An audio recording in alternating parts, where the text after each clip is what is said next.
የኢትዮጵያ ፌዴራል ፖሊስና የኢትዮጵያ የሃይማኖት ተቋማት ጉባኤ የሀገርን ሰላም ለማረጋገጥ በጋራ ለመስራት የሚያስችል ስምምነት አድርገዋል። ሁለቱ ተቋማት ያደረጉት ስምምነት ሃይማኖትን ሽፋን በማድረግ የሚፈጠሩ ሰላም መደፍረሶችንና የወንጀል ተግባራትን በጋራ ለመከላከል ያለመ መሆኑ በስምምነት መርሃ ግብሩ ላይ ተነግሯል። የተደረገው ስምምነት ከአንድ ዓመት በላይ የተጠናና ምክክር የተደረገበት መሆኑን የጠቆሙት የኢትዮጵያ ፌዴራል ፖሊስ ጠቅላይ አዛዥ ጄኔራል ደመላሽ ገብረ ሚካኤል ፖሊስና የሃይማኖት ተቋማት ለሀገር ሰላም ይበልጥ ተቀራርበውና ተናበው እንዲሰሩ የሚያስችል ስምምነት ነውም ብለዋል።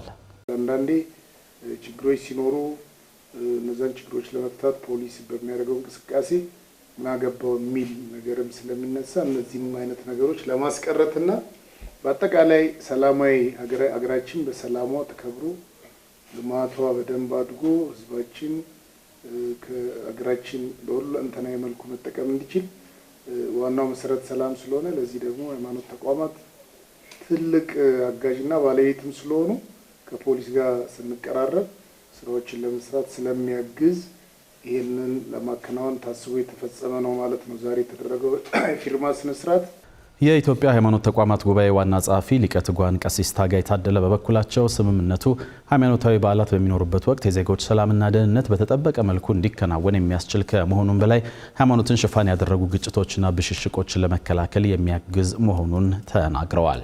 በእምነት ተቋማትን በውስጥ ጉዳዮቻችን እዚህም እዛም የሚታዩ አንዳንድ ብሽሽቆች፣ አንዳንድ መልክ የለቀቁ ጉዳዮችም ካሉ እነዚህን የማረም ስራ የመጀመሪያው የቤተ እምነቶች ኃላፊነት ሆኖ በቀጣይ ደግሞ ይህንን ከዛ ያለፈ ከሆነ ደግሞ መንግስት በአዘጋጀው የሰላም አስከባሪዎች ወይንም ደግሞ ህገ መንግስቱን ለማስጠበቅ ራሳቸውን መስዋዕት አድርገው ከቆሙ ሰራዊቱ ጋር በመሆን ይህንን መልክ እንዲይዝ ስርዓት እንዲይዝ የማበጀት እና ከዚህ ብሽሽቅ ወጥቶ ደግሞ ወደ ትብብር የምናልፍበትን ምዕራፍ ለማዘጋጀት ታስቦ የተዘጋጀ መሆኑን በዚህ አጋጣሚ ለመግለጽ እንወዳለን። በፊርማ ስነ ስርዓት መርሃ ግብሩ ላይ የተገኙ የሃይማኖት መሪ አባቶች በበኩላቸው ስምምነቱ ሰላምን ለማጽናት የሚያግዝና የሃይማኖት ተቋማት ከጸጥታ አስከባሪ አካላት ጋር ያላቸውን ግንኙነት የሚያጠናክር መሆኑን ገልጸው ለስምምነቱ መሳካት የድርሻቸውን እንደሚወጡ ተናግረዋል። ቀዳሚ ወዳደረግነው የሀገር ቤት መረጃችን አልፈናል። የተባበሩት መንግስታት ድርጅት ዋና ጸሐፊ አንቶኒዮ ጉቴሬዝ የተባበሩት መንግስታት ድርጅት የተመሰረተበትን 80ኛ ዓመት ክብረ በዓል ዝግጅት ላይ ለመታደም አዲስ አበባ ገብተዋል። ዋና ጸሐፊው አዲስ አበባ ቦሌ ዓለም አቀፍ አውሮፕላን ማረፊያ ሲደርሱ ምክትል ጠቅላይ ሚኒስትር ተመስገን ጥሩነህ አቀባበል አድርገውላቸዋል። ዋና ጸሐፊው በአዲስ አበባ በሚካሄደው የተባበሩት መንግስታት ድርጅት 80ኛ ዓመት የምስረታ በዓል ዝግጅት ላይ እንደሚታደሙም የውጭ ጉዳይ ሚኒስቴር መረጃ ያመለክታል። ኢትዮጵያ ከአውሮፓውያኑ 1945 ጀምሮ የተባበሩት መንግስታት ድርጅት መስራች አባል ስትሆን የሳን ፍራንሲስኮን የድርጅቱን መመስረቻ ቻርተር ከፈረሙ 51 ሀገራት መካከል አንዷ መሆኗም የሚታወስ ነው። የኢትዮጵያ አየር መንገድ ከኤርባስ 26 የሚደርሱ የአውሮፕላን ግዢዎችን ለመፈጸም በድርድር ላይ ስለመሆኑ ተነግሯል። አየር መንገዱ 6 የኤ350 አውሮፕላኖችን እንዲሁም ደግሞ 20 የሚሆኑ አነስተኛና መካከለኛ ርቀት የሚበሩ ኤ220 ሞዴል አውሮፕላኖችን ለመግዛት ማቀዱ ነው የተሰማው። የኢትዮጵያ አየር መንገድ ከአውሮፓው ኤርባስ ኩባንያ አዳዲስ አውሮፕላኖችን ለመግዛት ቅድመ ዝግጅት ላይ መሆኑን ብሉምበርግ ዘግቧል። አየር መንገዱ ለግዢው በመጀመሪያ ደረጃ ድርድር ላይ መሆኑን የጠቀሰው ዘገባው ግዢው ሲጠናቀቅ አውሮፕላኖቹ አየር መንገዱ በአፍሪካም ሆነ ዓለም አቀፍ ደረጃ ያለውን ተመራጭነት የሚያጠናክሩ መሆኑንም ጠቅሷል። አየር መንገዱ አሁን ላይ በብዛት የቦይንግ አውሮፕላኖችን የሚጠቀም ቢሆንም ከኤርባስ ጋር የሚደረገው ይህ አዲስ ስምምነት ኤርባስ በኢትዮጵያ የሚኖረውን ተጽዕኖ ከፍ ያደርጋል ነው የተባለው። በአሁኑ ወቅት አየር መንገዱ 150 አውሮፕላኖች ያሉት ሲሆን ከነዚህ ውስጥም 90 የሚሆኑት የቦይንግ 777፣ 737 እና 787 ሞዴሎች ናቸው።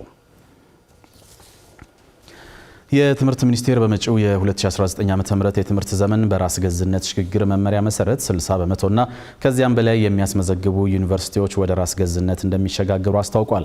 ሚኒስቴሩ ይህንን ያስታወቀው ወደ ራስ ገዝ ዩኒቨርሲቲ ሽግግር የሚገቡ ዩኒቨርሲቲዎች የዝግጅት ግምገማ መድረክ ላይ ነው።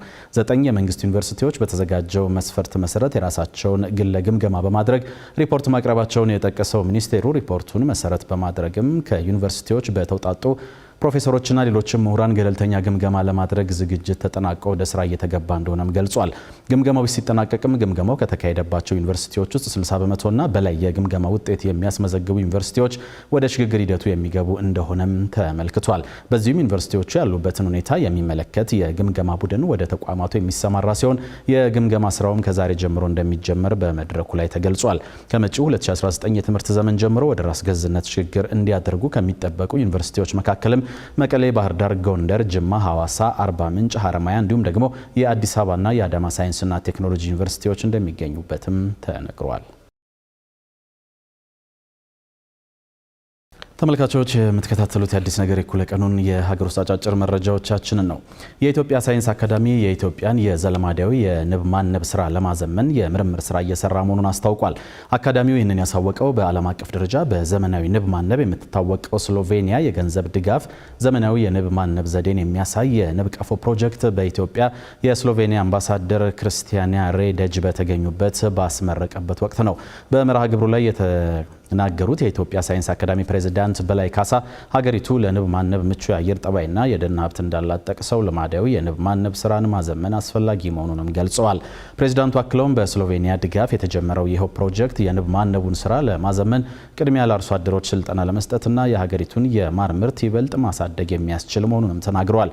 በኢትዮጵያ የስሎቬኒያ አምባሳደር ክርስቲና ሬደጅ በበኩላቸው የሀገራቸውን የንብ ማነብ ተሞክሮ በኢትዮጵያ መተግበር የሚያስችሉ የተለያዩ ፕሮጀክቶችን ለመተግበር እቅድ መኖሩን ገልጸው ፕሮጀክቶቹ የሀገሪቱን የማር ምርት ማሳደግ የሚያስችሉ ስለመሆናቸውም ተናግረዋል።